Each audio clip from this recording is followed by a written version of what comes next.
ஒரு மிகப்பெரிய பலம் வந்து என்னுடைய மனைவி, அவங்களும் காவல் கண்காணிப்பாளர், புதுக்கோட்டை காவல் கண்காணிப்பாளர். அவங்க கிட்ட நான் கேட்டேன், இந்த மாதிரி நம்மளே இப்படி மிரட்டுறாரு, ஒரு ஆய்வாளரோ, நமக்கு கீழே வேலை செய்யற ஒரு சார்பு ஆய்வாளரோ, ஒரு காவலரோ எப்படி எதிர்கொள்ள முடியும்? இந்த மாதிரி இப்படி இந்த மிரட்டல் நீங்க பாத்தீங்கன்னா தமிழ்நாட்டுல எவ்வளவோ அரசியல் கட்சிகள் இருக்கு, யாருமே இந்த மாதிரி பண்ண மாட்டாங்க. தனிப்பட்ட முறையில ஒரு அதிகாரியை தாக்குறது, அவர் குடும்பத்தை தாக்குறது, இது திரு சீமான் மட்டும்தான் பண்றாரு.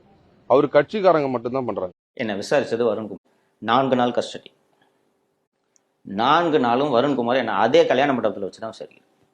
அப்போ என்கிட்ட சொல்றது வருண்குமார் சொன்னது, துரைமுருகன் ஃபோனில் 150 ஆடியோ இருந்துச்சு.